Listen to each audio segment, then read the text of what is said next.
হযরতে সুমাইয়া সন্তানের দিকে তাকাইতে পারে না, সন্তান মায়ের দিকে তাকাইতে পারে না রে বাবা। মায়ের শরীরের মধ্যে কোনো কাপড় নাই, শরীরের মধ্যে কোনো কাপড় নাই। হযরতে সুমাইয়া রাদিয়াল্লাহু তাআলা আনহাকে ডাক দিয়া বলে, সুমাইয়া শেষবারের মতো তোর কাছে অনুরোধ করতেছি, বল বাপ দাদার ধর্মে ফিরে আসবে কিনা, মুহাম্মদুর রাসূলুল্লাহর ঈমান ছাড়বে কিনা।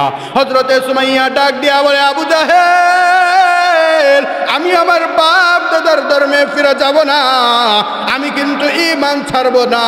এই আবু জাহেল, যত কষ্ট দুনিয়াতে আছে তুই আমাকে দিয়া দে, এরপরেও আমি ঈমান থেকে বের হয়ে যাব না।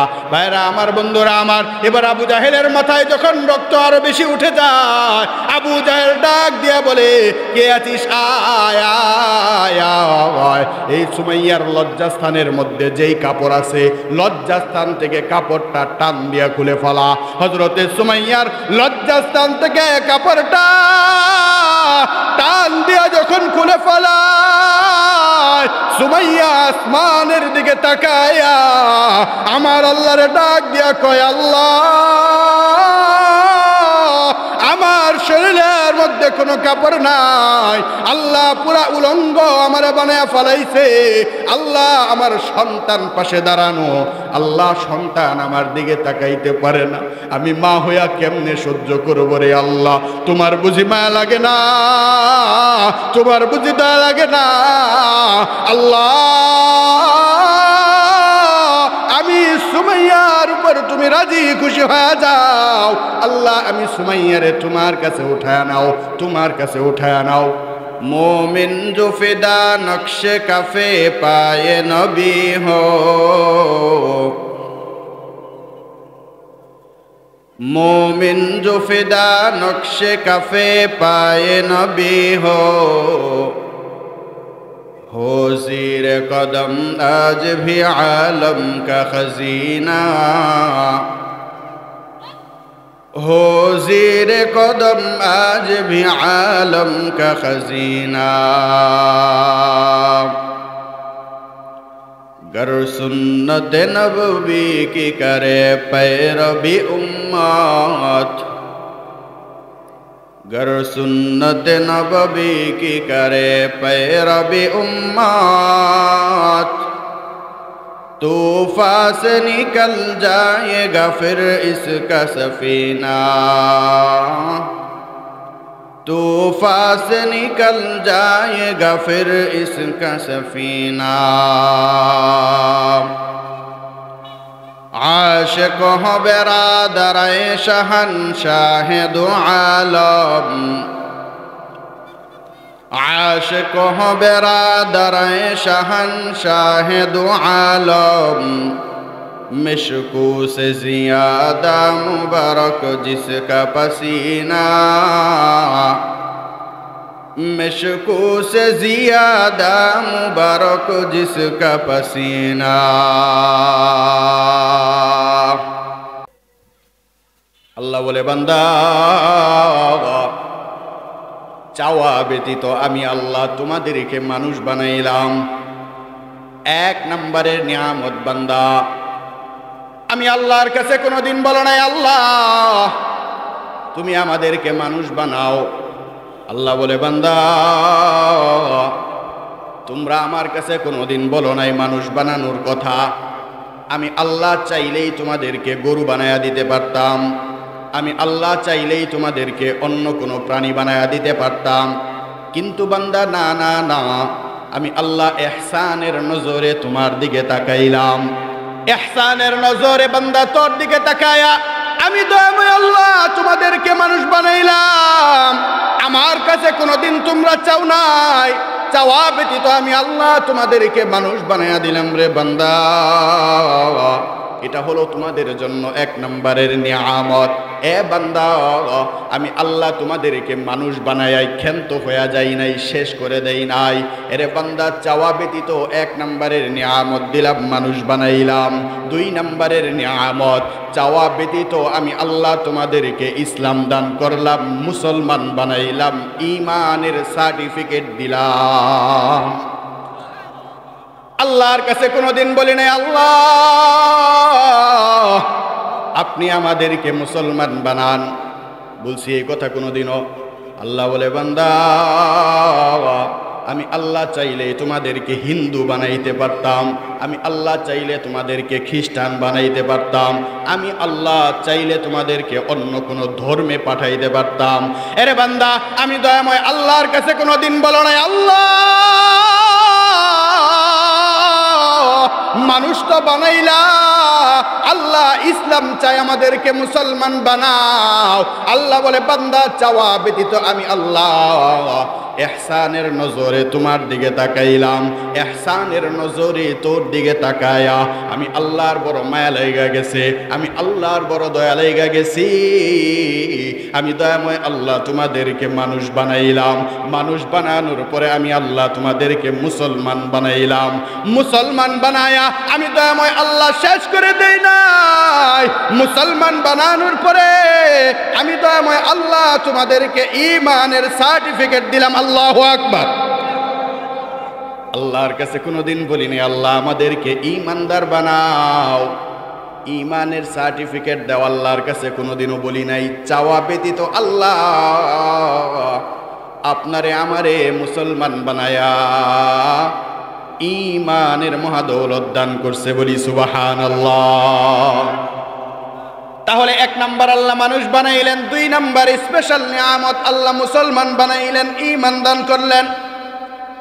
তিন নাম্বারে আল্লাহ বলেন, বান্দা তোমরা আমার কাছে কোনোদিন দরখাস্ত করো নাই, আমরা কোনোদিন আল্লাহর কাছে বলি নাই রে আল্লাহ মানুষ বানাইলা, ইসলামও দান করলা, ঈমানও দান করলা, আল্লাহ আমাদেরকে মুহাম্মাদুর রাসূলুল্লাহর উম্মত বানাও।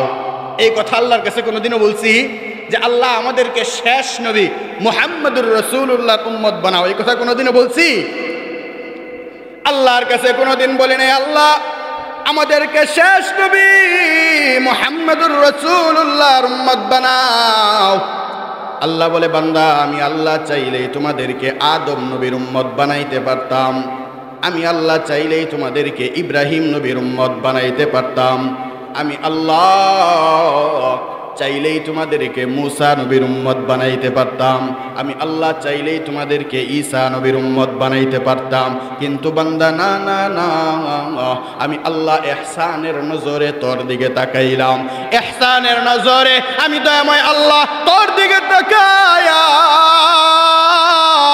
আমি আল্লাহর বড় মায়া লেগে গেছে, আমি আল্লাহর বড় দয়া লেগে গেছে, আমি দয়াময় আল্লাহ তোমাদেরকে শেষ নবীর উম্মত বানাইলাম। এর মুসলমান ঈমানদার, আপনি আর আমি মনে করতেছি শেষ নবীর উম্মত হইছি, তো আপনার আমার অবস্থাটা কি হইছে? ও মুসলমান ঈমানদার, আল্লাহর নবী জানা দেয় শেষ নবীর উম্মতের কত দাম, কত দাম। বলে শেষ নবীর উম্মত যতক্ষণ পর্যন্ত জান্নাতে না যাবে অন্য কোন নবীর উম্মত জান্নাতে যাওয়ার অনুমতি নাই। সুবহানাল্লাহ। মুহাম্মাদুর রাসূলুল্লাহর উম্মত যতক্ষণ পর্যন্ত জান্নাতে না যাবে ততক্ষণ পর্যন্ত অন্য কোন নবী জান্নাতে যাওয়ার অনুমতি নাই। হাশরের ময়দানে আপনার আমার নবী মুহাম্মাদুর রাসূলুল্লাহ যতক্ষণ পর্যন্ত জান্নাতে না যাবে রে ততক্ষণ পর্যন্ত জান্নাতের গেট খোলা হবে না। আল্লাহর নবী সাহাবায়ে কেরামদেরকে ডাক দিয়া বলে, ও আমার সাহাবীরা, আমি নবী যতক্ষণ পর্যন্ত জান্নাতের সামনে না যাব ততক্ষণ পর্যন্ত জান্নাতের গেট খোলা হবে না, অন্য কোন নবী জান্নাতে যাওয়ার অনুমতি পাবে না। আমি নবী জান্নাতে যাব তো অন্যান্য সব নবী জান্নাতে চলে যাবে। এরপরে উম্মতের সিরিয়াল আদম নবীর উম্মত আছে, ঈসা নবীর উম্মত আছে, ইব্রাহিম নবীর উম্মত আছে, আমার উম্মত আছে। বলে দুনিয়াতে যত উম্মত আছে এই উম্মতদের সিরিয়াল হবে। সাহাবায়ে কেরাম আল্লাহর নবীকে ডাক দিয়া বলে, ইয়া রাসূলুল্লাহ, ইয়া হাবিবাল্লাহ, আমরা তো দুর্বল উম্মত, ওগো নবী। বলে আমরা তো দুর্বল উম্মত, আমাদের হায়াত হলো সীমিত, 50 বছর 60 বছরের হায়াত। বলে এই অল্প হায়াত পাইয়া আমরা বেশি নেক আমল করতে পারি নাই গো নবী, আমরা তো তাদের আগে জান্নাতে যাইতে পারবো না। বলে কেন কেন কেন? বলে আগের যুগের উম্মত যারা ছিল তারা 500 বছর 1000 বছর 400 বছর 300 বছর পর্যন্ত বাঁচছে। তাহলে যাদের হায়াতটাই 400 বছর 500 বছর, তাদের নেক আমল বেশি না আপনার আমার হায়াত হলো 50 বছর 60 বছর, আপনার আমার নেক আমল বেশি? যার হায়াত বেশি তার বেশি না? আল্লাহর নবী ডাক দিয়া বলে, সাহাবীরা রে,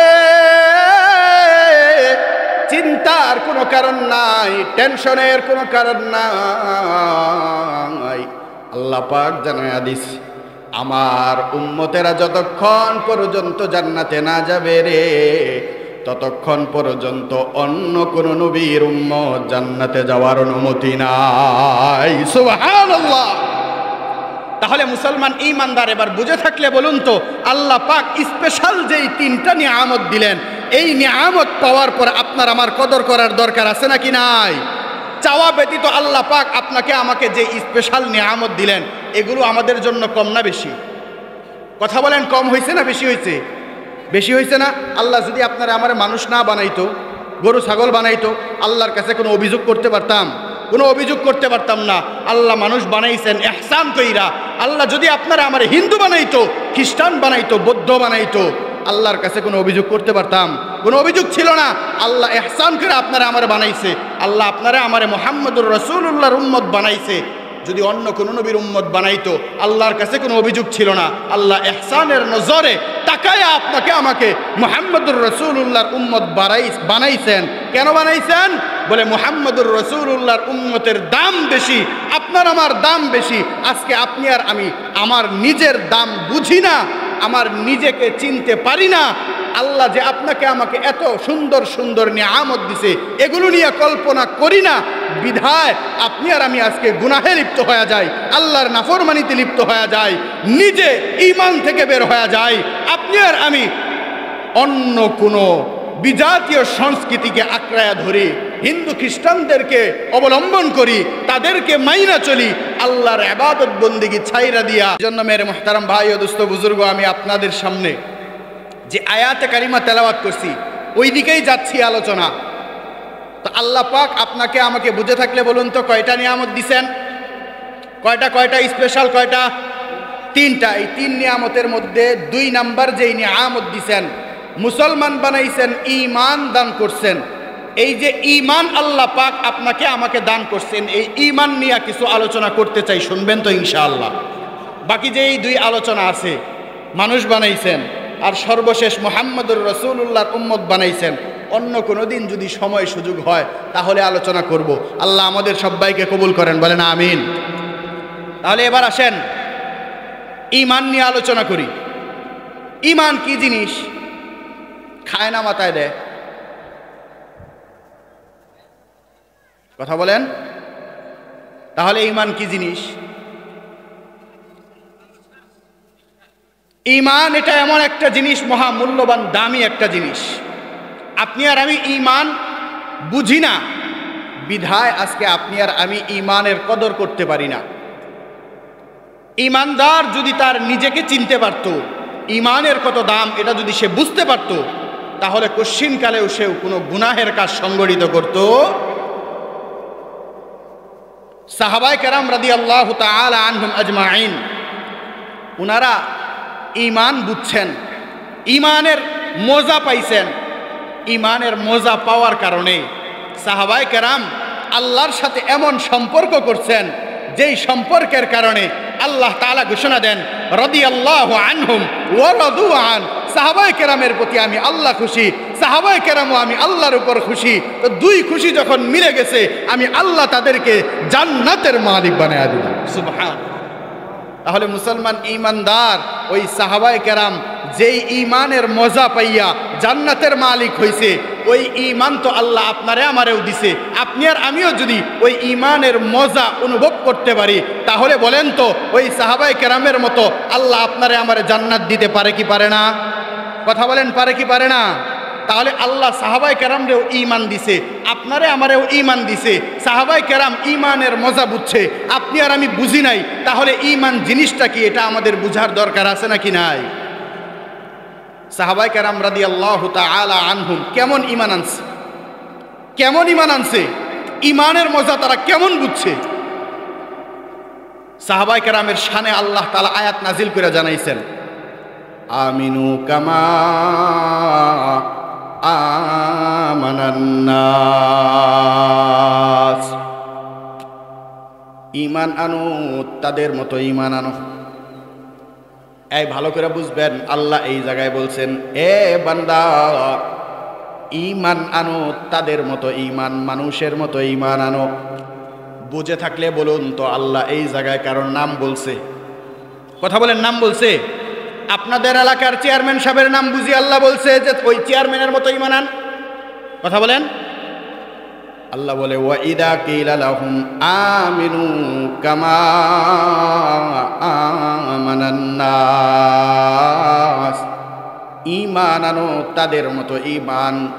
মুফাসসিরিনে কেরাম ব্যাখ্যা করেন, হযরতে সুমাইয়ার মতো ঈমান আনো, হযরতে বেলালের মতো ঈমান আনো, হযরতে আবু বকরের মতো ঈমান আনো, হযরতে আসিয়ার মতো ঈমান আনো, হযরতে উমরের মতো ঈমান আনো, হযরতে খালিদ ইবনুল ওয়ালিদের মতো ঈমান আনো, হযরতে উসমানের মতো ঈমান আনো। এক কথায় সাহাবায়ে কেরামের মতো ঈমান আনো। আল্লাহ এই জায়গায় সাহাবায়ে কেরামের মতো ঈমান আনার কথা কেন বললেন? বলে যে সাহাবায়ে কেরাম ঈমানের মজা বুঝছে, সাহাবায়ে কেরাম ঈমানের হাকিকত বুঝছে, সাহাবায়ে কেরাম ঈমানের মজা বুঝার কারণে আল্লাহ পাক আপনারে আমারে বুঝায়া দিছে, রে বান্দা ওই সাহাবায়ে কেরামের মতো যদি তোমরা ঈমান আনতে পারো রে, আমি আল্লাহ পাক ঘোষণা দিয়া দিলাম, কানাত লাহুম জান্নাতুল ফিরদাউসি নুজুলা। আমি দয়াময় আল্লাহ ঘোষণা দিয়া দিলাম, রে বান্দা ওই সাহাবায়ে কেরামের মতো যদি তোমরা ঈমান আনতে পারো, আমি দয়াময় আল্লাহ তোমাদেরকে জানায়া দিলাম, কানাত লাহুম জান্নাতুল ফিরদাউসি নুজুলা। আরে বান্দা 8টা জান্নাত আমি আল্লাহ বানায়া রাখছি রে। এই 8 জান্নাতের মধ্যে সব থেকে দামি জান্নাত, যেই দামি জান্নাতের নাম হলো জান্নাতুল ফিরদাউস। আয় বান্দা তুই যদি সাহাবায়ে কেরামের মতো ঈমান আনতে পারো রে, আমি দয়াময় আল্লাহ ঘোষণা দিয়া দিলাম, ওই সাহাবায়ে কেরামের মতো ঈমান আনয়ন করার কারণে আমি দয়াময় আল্লাহ তোমাদেরকে জান্নাতুল ফিরদাউসের মালিক বানায়া দিলাম। সুবহানাল্লাহ। তাহলে এবার বুঝে থাকলে বলুন তো সাহাবায়ে কেরামের মতো ঈমান আনার দরকার আছে নাকি নাই? আরেকটু আসতে বলেন, আছে নাকি নাই? আরেকটু আসতে বলেন, আছে নাকি নাই? সামনের এরা চুপ, পিছনের লোকগুলা বলেন তো সাহাবায়ে কেরামের মতো ঈমান আনার দরকার আছে নাকি নাই? আরেকটু আসতে বলেন, আছে নাকি নাই? কার কার নাই হাত দুইটা দেখান। বুঝছে না, বুঝছে না মানে হুজুর তো সুরের তালে চলতেছে, হুজুর কি আর মিছা কথা কইব? হুশ হারানো যাইব না, হুশ রাখন লাগবো। রাজি আছেন তো ইনশাআল্লাহ? তাহলে এবার আমরা দেখতে চাই ওই সাহাবায়ে কেরামের মতো কে কে ঈমান আনতে চান, দুটো হাত আমার আল্লাহকে দেখায় দেন। লিল্লাহে তাকবীর। হয় না? আরো জোরে লিল্লাহে তাকবীর। আল্লাহ ওই সাহাবায়ে কেরামের মতো আপনি আমাদেরকে ঈমান দান করেন, বলেন আমিন। এবার আসেন সাহাবায়ে কেরাম কেমন ঈমান আনছে আপনাদেরকে ছোট্ট একটা ঘটনা শোনাই। ঈমানের মজা সাহাবায়ে কেরাম কেমন পাইছে, কতটা বুঝছেন? আমি কিন্তু আমার আলোচনার দিকে ঢুকতেছি, খুব মনোযোগ দিয়ে শুনবেন। আমি আয়াত পড়ছিলাম, ইন্নাল্লাযীনা আমানু ওয়া আমিলুস সালিহাত কানাত লাহুম জান্নাতুল ফিরদাউসি নুজুলা। আল্লাহ বলেন, নিশ্চয়ই যারা ঈমান আনছে এবং নেক আমল করছে, আমি দয়াময় আল্লাহ তাদেরকে জান্নাতুল ফিরদাউসের মালিক বানায়া দিব। তাহলে জান্নাতের মালিক হব কয়টা জিনিসের মাধ্যমে? দুইটা। কয়টা? দুইটা। 1 নাম্বার হলো ঈমান, 2 নাম্বার হলো আমল। 1 নাম্বার কি? ঈমান, 2 নাম্বার হলো আমল। তবে এই ঈমানের সাথে কিছু শর্ত আছে। শর্ত হইল শিরিক মুক্ত ঈমান হতে হবে। কি মুক্ত ঈমান? শিরিক মুক্ত ঈমান। শিরিক মুক্ত ঈমান কোন জিনিস বলে আপনাদেরকে একটা ছোট্ট উদাহরণ দেই। আপনি কষ্ট কইরা 9-10 মাস পর্যন্ত আপনার সন্তানরে পেটের মধ্যে রাইখা তারে লালন পালন করলেন, এরপরে ভূমিষ্ঠ হইল, তারে বড় বানাইলেন। যখন আপনারে আব্বা ডাকা শিখছে, আপনারেও বাপ ডাকে, আপনার ভাই তারেও বাপ ডাকে, বলেন তো মেজাজ খারাপ হবে না ভালো থাকবে? এরে সন্তান নিজের বাপেরে, আপন বাপেরে বাপ না ডাইকে অন্য বেটারে বাপ ডাকলে রাগ হবে কি হবে না? আপনাদের মনে হয় রাগ হবে না? কি বলেন রাগ হবে না? আপনাদের রাগ হবে? এটা যদি দুনিয়ার নিজাম হয় যে সন্তান আমারে বাপ ডাকে না, স্বাভাবিকভাবেই সন্তানদের বিবাহ করাইছেন, নিজের বাপ মারে যত্ন করে না, শ্বশুর শাশুড়িরে যত্ন করে, এই জন্যই আপনার চান্দি গরম হয়ে যায়। আল্লাহ বলে আমি আল্লাহ তোরে কত মায়া মোহাব্বত কইরা তোরে বানাইলাম, কত সুন্দর করে বানাইলাম, আমি আল্লাহর ইবাদত বন্দিগি না কইরা, আল্লাহরে আল্লাহ না ডাইকা মাজারে গিয়া বাবার দরবারে সেজদা দিলেই আমি আল্লাহর রাগ হয়। আর কেউ যদি মাজারে গিয়া বাবার দরবারে সেজদা দেয় সে আল্লাহর সাথে শিরিক হয়। আল্লাহর সাথে শিরিককারীর ঠিকানা হলো জাহান্নাম। আল্লাহ বলেন ওয়ামাই ইউশরিক বিল্লাহ ফাকাদ হাররামাল্লাহু আলাইহিল জান্নাহ। আল্লাহ রাব্বুল আলামিন ডাক দেয়া জানায় দেয়, গোলাম আমি তো আল্লাহ জানায় দিলাম, বান্দা দুনিয়াতে যাওয়ার পর সামান্য ঈমানের সাথে শিরিক লাগাইছো, ঈমানের সাথে শিরিকের সংমিশ্রণ করছো, আমি দয়াময় আল্লাহ তোমাদেরকে জানায় দিলাম এই শিরিক যুক্ত ঈমান হওয়ার কারণে হাসরের ময়দানে আমি দয়াময় আল্লাহ তোমাদের জন্য জান্নাতকে চিরজীবনের জন্য হারাম করে দিলাম। বলি নাউজুবিল্লাহ। আল্লাহ যদি জান্নাত হাসরের ময়দানে আপনার আমার জন্য চিরজীবনের জন্য হারাম করে দেয়, বলেন তো ঠিকানা জান্নাত না জাহান্নাম? তাহলে বলেন তো ঈমানের সাথে শিরিক ঢুকানো যাবে? বলেন শিরিক ঢুকানো যাবে? মাজারে গিয়ে সেজদা দেওয়ান যাবে? বাবার দরবারে সেজদা দেওয়ান যাবে? গাছেরে পূজা করন যাবে? মাঝে মধ্যে হিন্দুদের পূজায় গিয়ে পূজা দেখন যাবে? কথা বলেন, যাবে না। তাহলে এক নাম্বার হলো শিরিক মুক্ত ঈমান। এবার আসেন সাহাবায়ে কেরাম শিরিক মুক্ত ঈমান, কেমন শিরিক মুক্ত ঈমান আনছে, কেমন ঈমানের মজা বুঝছে, যে ঈমানের কারণে আল্লাহ সাহাবায়ে কেরামকে জান্নাত দান করছে। আপনাদেরকে ছোট্ট একটা ঘটনা শোনাই। হযরতে সুমাইয়া রাদিয়াল্লাহু তাআলা আনহা, নাম শুনছেন নি আপনারা? আল্লাহর নবীর সাহাবী, ইসলামের প্রথম শহীদ, মহিলাদের মধ্যে প্রথম শহীদ হলো হযরতে সুমাইয়া রাদিয়াল্লাহু তাআলা আনহা। এবার বুঝে থাকলে বলুন, হযরতে সুমাইয়া রাদিয়াল্লাহু তাআলা আনহা মহিলা মানুষ না পুরুষ মানুষ? আর একটু আস্তে বলেন, মহিলা না পুরুষ? মহিলা মানুষ। দেখেন একজন মহিলা মানুষ, সে মহিলা হইয়া সে ঈমানের মজা কত বুঝছে, শিরিক মুক্ত ঈমান কেমনে বানাইছে। মহিলা মানুষ হইয়া সে যদি এতটা কষ্ট করতে পারে, এই ঘটনা থেকে আপনার আমার জন্য শিক্ষা হলো, মহিলা মানুষ হইয়া সে যদি ঈমানের জন্য কষ্ট করতে পারে, শিরিক মুক্ত ঈমান যদি বানাইতে পারে, তাহলে আপনি আর আমি বেড়া মানুষ হইয়া শিরিক মুক্ত ঈমান বানাইতে পারবো কি পারবো না? কথা বলেন, পারবো কি পারবো না? মুসলমান ঈমানদার হযরতে সুমাইয়া রাদিয়াল্লাহু তাআলা আনহা যখন তিনি মুসলমান হইছেন, কালেমা পড়ে মুসলমান যখন হইছেন, তাওহীদের স্বীকৃতি যখন দিছেন, নবীর হাতে হাত রেখা মুসলমান হইছে।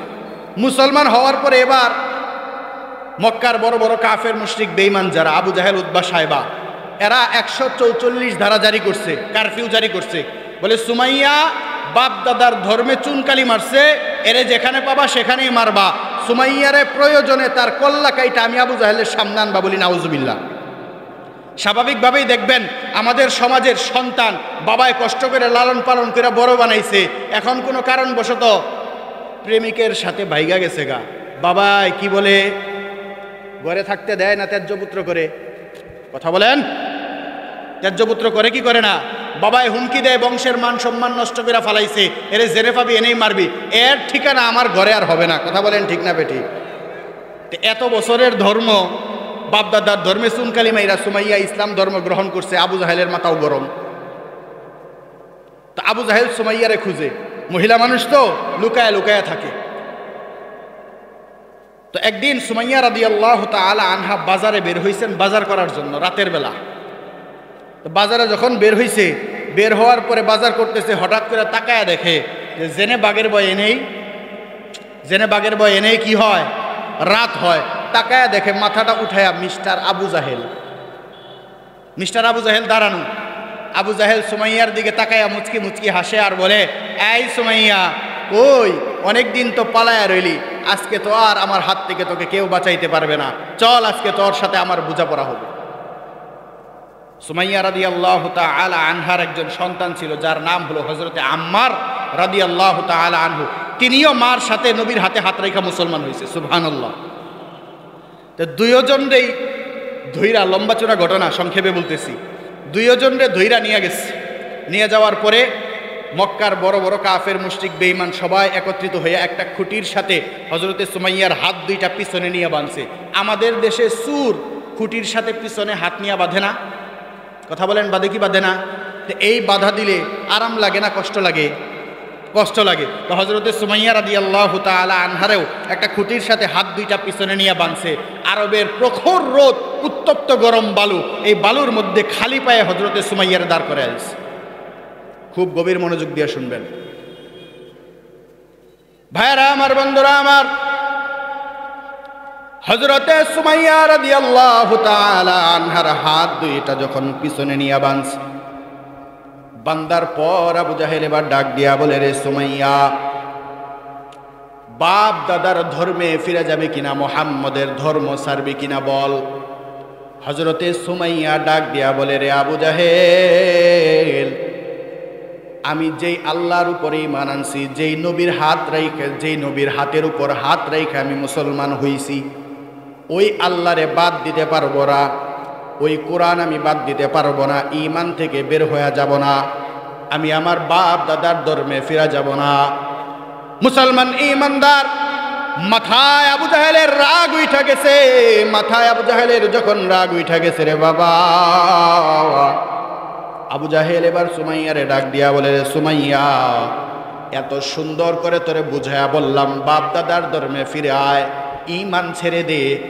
এরে সুমাইয়া, ঈমান ছাড়লি না, বাপ দাদার ধর্মে আসলি না। সুমাইয়া তাকা দেখ, এখন তোর উপর কি পরিমাণে জুলুম নির্যাতন শুরু হয়ে যায়। হযরতে সুমাইয়ার উপর কি পরিমাণে জুলুম নির্যাতন শুরু হয়ে যায় রে বাবা। গভীর মনোযোগ দিয়া দিলটাকে নরম করে শুনবেন রে বাবা। হযরতে সুমাইয়ার সামনে তার সন্তানটাকে উলঙ্গ করিয়া দেয়। হযরতে সুমাইয়ার সন্তানের নাম হলো হযরতে আম্মার। হযরতে আম্মারের শরীর থেকে আবু জাহেল কাপড়গুলো আস্তে আস্তে করে খুলে ফেলায়। আম্মারের শরীরের মধ্যে কোনো কাপড় নাই, আম্মারের শরীরের মধ্যে কোনো কাপড় নাই। হযরতে সুমাইয়া তাকায় দেখে আবু জাহেল আম্মারের হাত দুইটা পিছনে একটা খুঁটির সাথে বাঁধছে রে বাবা। পিছনে যখন খুঁটির সামনে খুঁটির সাথে হাত দুইটা বাঁধছে, বান্দার পর আম্মার রাদিয়াল্লাহু তাআলা আনহু ছুটার জন্য চেষ্টা করে, ছুটতে পারে না, ছুটতে পারে না। এবার তাকায় দেখে হঠাৎ করে আবু জাহেল একটা চাবুক নিছে রে বাবা, চাবুক নিছে। ওই চাবুক নিয়া আম্মার রে ডাক দেয়া বলে, আম্মা,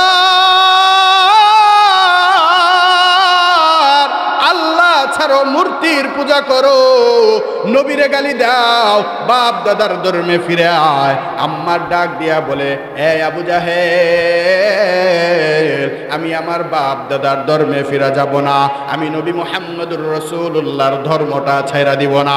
আরে আবু জাহেল, শুনানে শুনানে, আমি যে ঈমান আনছি ওই ঈমান থেকে আমি বের হয়ে যাব না। আল্লাহু আকবার।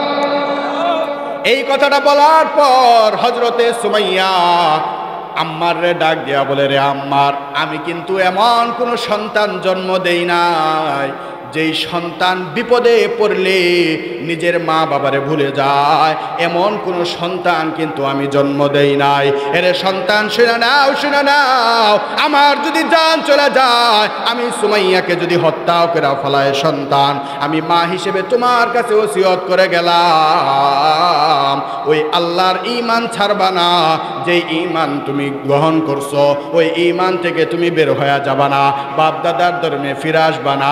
এই কথাটা বলার পর আম্মা ডাক দিয়া বলে, আম্মা জান, আমি আপনার এমন সন্তান যেই সন্তান ইসলামের জন্য, ঈমানের জন্য একবার না, দুইবার না, 1000 বার আমার জীবন দিতে রাজি আছি গো আম্মা জান। এরপরেও আমি নবী মুহাম্মদুর রাসূলুল্লাহর ধর্ম ছাড়ব না, ঈমান থেকে বের হয়ে যাব না, ওই বাপ দাদার ধর্মে ফিরে যাব না। আল্লাহর কালাম, আল্লাহর কোরআন রে আঁকড়ায়া ধরছি, ওই কোরআন আমি ছাড়ব না। এই কথাটা বলার পর আবু জাহেলের পায়ের রক্ত মাথায় উঠে গেছে। আবু জাহেল চাবুক নিয়া আম্মারের পিঠের মধ্যে বারবার আঘাত করা শুরু করে দিছে রে বাবা। বারবার যখন আঘাত করে রে বাবা, আম্মারের পিঠের মধ্যে আঘাত করে এক একটা চাবুকের বাড়ির সাথে সাথে আম্মারের পিঠ থেকে চামড়াগুলা খইসা জমিনের মধ্যে পড়ে যায়। হযরতে আম্মার হাউমাউ করে কান্না শুরু করে দেয়। হযরতে আম্মার আসমানের দিকে তাকায় আমার আল্লাহরে ডাক দিয়া বলে, আল্লাহ তাকা দেখো, ঈমানের জন্য, ইসলামের জন্য তোমার আম্মার কি পরিমাণে কষ্ট প্রহার, তোমার আম্মার কি পরিমাণে কষ্ট সহ্য করতেছে রে আল্লাহ। আল্লাহ তোমার কাছে কিচ্ছু চাই না, আল্লাহ তুমি আম্মারের উপর খুশি হয়ে যাও, আল্লাহ তুমি আম্মারের উপর খুশি হয়ে যাও। আসমান থেকে আমার আল্লাহ গায়বী আওয়াজ জারি করে দেয়, আম্মার ঈমানের জন্য, ইসলামের জন্য কষ্ট করতেছে রে আম্মার। আমি আল্লাহ ঘোষণা দিয়ে দিলাম, এই আম্মার এই মুহূর্তে যদি তুমি মারা যাও, এই ঈমানের বদলতে, এই ঈমান আনয়ন করার কারণে আমি দয়াময় আল্লাহ তোমার জন্য জান্নাতের ব্যবস্থা করে দিলাম। আল্লাহু আকবার। ও মুসলমান ঈমানদার, যখন এই কথাটা বলছে আম্মার মুচকি হাসে। আম্মারের হাসি দেখা আবু জাহেলের মাথা খারাপ হয়ে গেছে। আবু জাহেলের মাথা যখন খারাপ হয়ে গেছে, আবু জাহেল বলে, এই সুমাইয়া কেমন সন্তান জন্ম দিলি, যেই সন্তান রে এত প্রহার করলাম এরপরেও ঈমান থেকে বের হয়ে আসে না, আল্লাহকে ছেড়ে দেয় না। হযরতে সুমাইয়া ডাক দিয়া বলে, এই সন্তান, তুমি জান যদি চলে যায় এরপরেও কিন্তু আল্লাহরে ছাড়বা না, ঈমান ছাড়বা না। ভাইরা আমার, বন্ধুরা আমার, হযরতে আম্মার এই পরিস্থিতির মধ্যেও ঈমান ছাড়ে নাই। এবার আবু জাহেল ডাক দিয়া কয়, সুমাইয়া, এই সুমাইয়া, তোমার কাছে আসলাম, তোর সন্তান রে এত প্রহার করলাম, তোর সন্তান ঈমান ছাড়লো না। এই সুমাইয়া, এবার তৈরি হয়ে নে, তোর উপর দেখ কি পরিমাণে জুলুম নির্যাতন শুরু হয়ে যায়। হযরতে সুমাইয়া ডাক দিয়া বলে, আবু জাহেল, দুনিয়াতে যত কষ্ট আছে দিয়া দে, দুনিয়াতে তুই যদি আমাকে গরম তেলের মধ্যেও ছেড়ে দাও, তুই যদি আমাকে উত্তপ্ত গরম বালুর নিচে চাপা দিয়া ধরে রাখো, আমাকে যদি ফাঁসির মঞ্চে ঢুকাও, এরপরেও আমি সুমাইয়া ঈমান থেকে চুল পরিমাণ সরে আসব না। সুবহান। এই কথাটা বলার পর আবু জাহেলের মাথা আরো গরম হয়ে গেছে। সন্তান হযরতে আম্মার খুঁটির সাথে বাঁধা, পিঠের মধ্যে কোনো চামড়া নাই, ওই যে চামড়াগুলা খইসা জমিনের মধ্যে পড়ে গেছে, ওই পিঠ থেকে রক্তগুলা গড়ায়া জমিনের মধ্যে পড়তেছে রে বাবা। হযরতে সুমাইয়া মা হইয়া আজকে সন্তানের কোনো উপকারে আসতে পারে না, মা হইয়া সন্তানের কোনো উপকারে আজকে আসতে পারে না রে বাবা। মা হইয়া শুধু আল্লাহর কাছে দোয়া করে, আল্লাহ আমার সন্তানের উপর ঈমান আনয়ন করার কারণে দেখো কি পরিমাণে জুলুম নির্যাতন করে, আল্লাহ আমি মা হইয়া সন্তানের জন্য দোয়া করলাম, আল্লাহ তুমি আমার সন্তানরে কবুল করে নাও, আর তুমি জান্নাতের মালিক বানায়া দাও। আমার আল্লাহ ফেরেশতার মাধ্যমে জানায়া দেয়, সুমাইয়া কোনো টেনশন নাই, ভয়ের কোনো টেনশন নাই, আমি আল্লাহ তোর সন্তান আম্মার রে এমন কবুল করে নিলাম, আর আমি দয়াময় আল্লাহ তোর সন্তান আম্মারের জন্য জান্নাত রেডি করে দিলাম। কথা হইতেছে, লম্বা চড়া ঘটনা। এবার আবু জাহেল সুমাইয়ার ডাক দিয়া বলে, সুমাইয়া সন্তান রে এত প্রহার করলাম, সন্তান দেখি ঈমান থেকে বের হয়ে আসে না, তরে জিজ্ঞাসা করি তুই কি ঈমান থেকে বের হয়ে আসবি? হযরতে সুমাইয়া বলে, না না না, আমি ঈমান থেকে বের হয়ে আসবো না। এবার আবু জাহেল 4 জন লোককে ডাক দিছে। 4 জন লোক আবু জাহেলের কাছে আসার পর হযরতে সুমাইয়ার হাতটা বাঁধন থেকে খুলে দিছে। খুলে দেওয়ার পর হযরতে সুমাইয়াকে জমিনের মধ্যে শোয়ায়া দিছে। এমন উত্তপ্ত গরম বালু, যেই বালুর মধ্যে দাঁড়ায়া থাকা যায় না, কেমন যেন মনে হয় পা পুইরা যাইতেছে, পাগুলো গলে গলে যাচ্ছে, চামড়াগুলো গলে গলে যাচ্ছে। এই রকম অবস্থার মধ্যে হযরতে সুমাইয়াকে জমিনের মধ্যে শোয়ায়া দিছে। শোয়ানোর পর হযরতে সুমাইয়ার বুকের মধ্যে মস্ত বড় একটা পাথর উঠায়া দিছে। পাথর উঠানোর পরে হযরতে সুমাইয়ার ডান হাতটা একজনে টান দিয়া ধরছে, হযরতে সুমাইয়ার বাম হাতটা একজনে টান দিয়া ধরছে রে বাবা। হযরতে সুমাইয়ার ডান পাটা একজনে টান দিয়া ধরছে, হযরতে সুমাইয়ার বাম পাটা একজনে টান দিয়া ধরছে। এবার বুঝে থাকলে বলুন তো, চারজন মানুষ একজন মহিলা মানুষের চার হাত পা চারদিকে যদি টান দেয়, বুকের উপর যদি মস্ত বড় একটা পাথর উঠানো হয়, ওই মহিলার কষ্ট হবে কি হবে না? কথা বলেন, হবে কি হবে না? ভাইরা আমার, বন্ধুরা আমার, হযরতে সুমাইয়ারও কষ্ট হয়। হযরতে সুমাইয়া ডান কাঁধ হতে চায়, ডান কাঁধ হতে পারে না, বাম কাঁধ হতে চায়, বাম কাঁধ হইতে পারে না রে বাবা। হযরতে সুমাইয়া পা দুইটাও লড়াইতে পারে না রে বাবা। লম্বা চূড়া ঘটনা রে বাবা। ওইদিকে আমি এত লম্বা ঘটনা বলবো না, আপনাদেরকে যেই জিনিসটা আমি বুঝাইতে চাইতেছি রে বাবা, ঈমানের মজা সাহাবায়ে কেরাম কেমন পাইছে। ওই সাহাবায়ে কেরাম ঈমানের মজা পাওয়ার কারণে আমার দয়াময় আল্লাহ সাহাবায়ে কেরামের উপর খুশি হইয়া গেছে।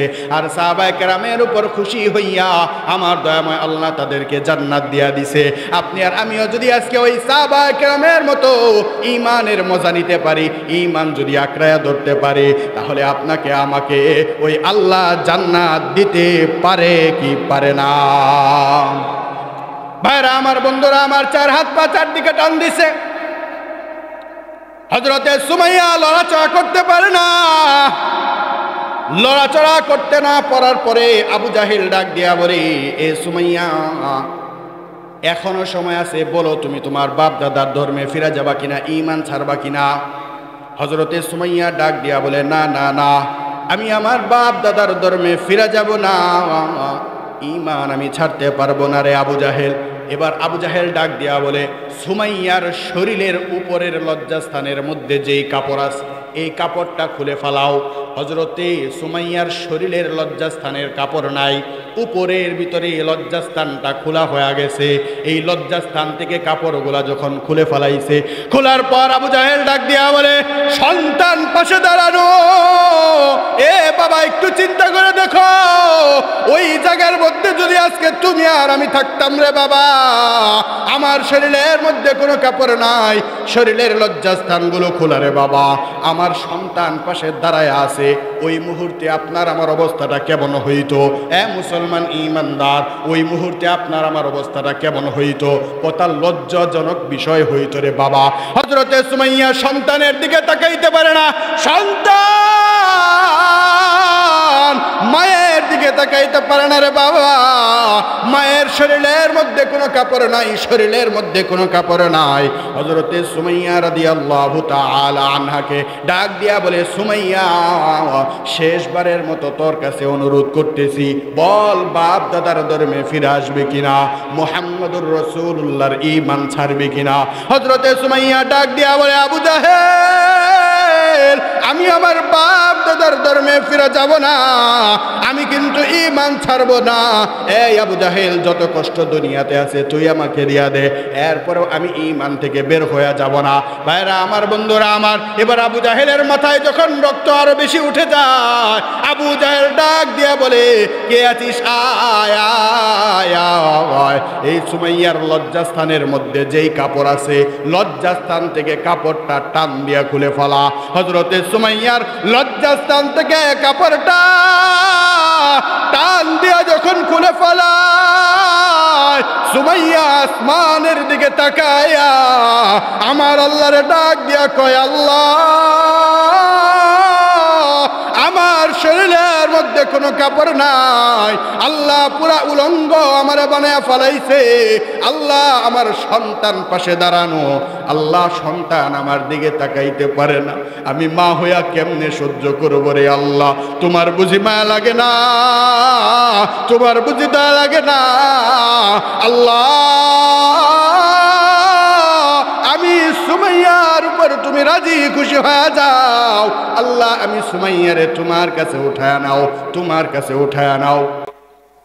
এইভাবে হযরতে সুমাইয়া আসমানের দিকে তাকায়া আল্লাহর কাছে বারবার দোয়া করা শুরু করে দেয় রে বাবা।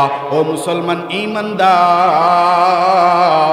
হযরতে সুমাইয়া এত বিপদে পড়ার পরেও নিজের ঈমান থেকে বের হয়ে আসে নাই।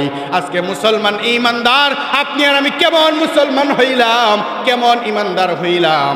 সামান্য অভাবে পইরা গেলে ঈমান থেকে বের হয়ে যায়। সামান্য সন্তান আল্লাহ না দিলে, সংসারের মধ্যে অভাব দিলে, ক্ষেতের ধান নষ্ট হয়ে গেলে আপনি আর আমি ঈমান থেকে বের হয়ে যায়, আল্লাহরে গালিগালাজ করা শুরু করি। এই রকম মুসলমান আমাদের দেশে আছে নাকি নাই? আর সাহাবায়ে কেরাম কেমন ঈমান আনছে, এতটা বিপদে পড়ছে। হযরতে সুমাইয়া মহিলা মানুষ হওয়ার পর রে বাবা ঈমান থেকে বের হয়ে আসে না, ঈমান থেকে বের হয়ে যায় না। হযরতে সুমাইয়া বাপ দাদার ধর্মেও ফিরা যায় না। হযরতে সুমাইয়ার শরীরের মধ্যে কোনো কাপড় নাই রে বাবা, পাশে সন্তান দাঁড়ানো।